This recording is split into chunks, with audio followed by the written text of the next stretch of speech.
Welcome to a lesson on the fundamental theorem of line integrals over a closed curve.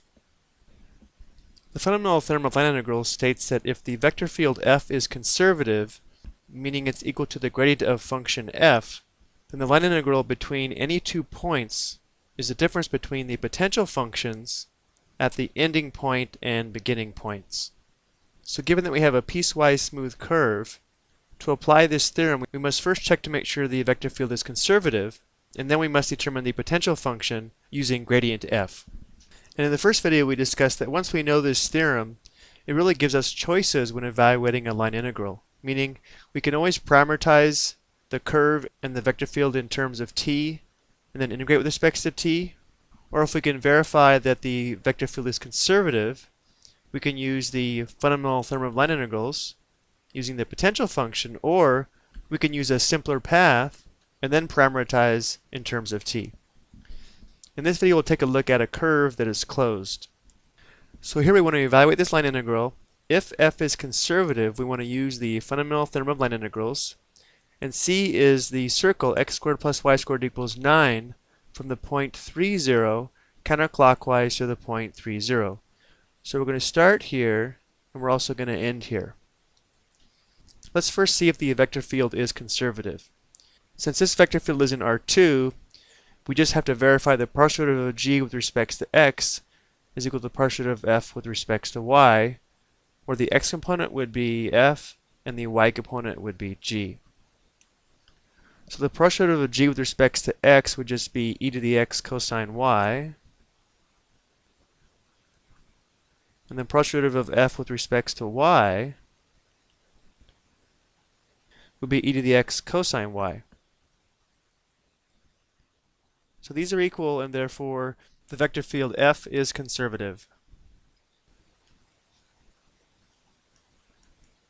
So now that we know f is conservative, let's determine the potential function, and then we can apply the fundamental theorem of line integrals. So remember, if f is conservative, then f is equal to the gradient of little f. So this tells us the components of vector field f are the partial derivatives of f with respect to x and with respect to y.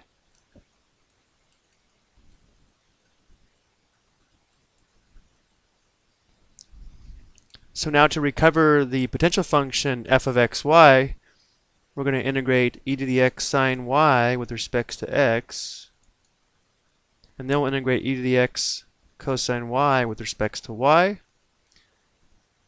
And then by analyzing these antiderivatives, we should be able to determine the original function f of xy. So the antiderivative of e to the x sine y with respect to x would just be e to the x sine y. And the constant of integration would be a function of y. Now integrating e to the x cosine y with respect to y is going to give us e to the x sine y plus a constant of integration c of x.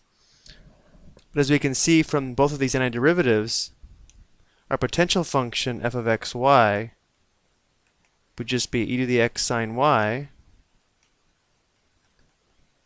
plus c. So now that we know our potential function, we know the vector field is conservative, and we know our path is closed from the point 3, 0 to the point 3, 0, we can evaluate this line integral. It's going to be equal to our potential function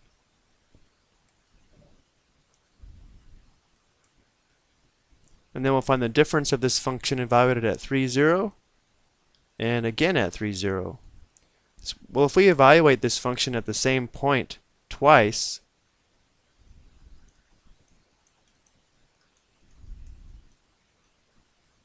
this is going to be equal to 0.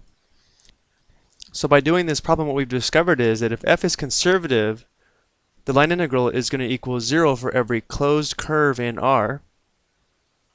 And hopefully that makes sense, because remember, if f is conservative, the line integral is path independent. So if I start at a point along any path where I end where I started, as long as f is conservative, the line integral will equal 0. I hope you found this helpful. Thank you for watching.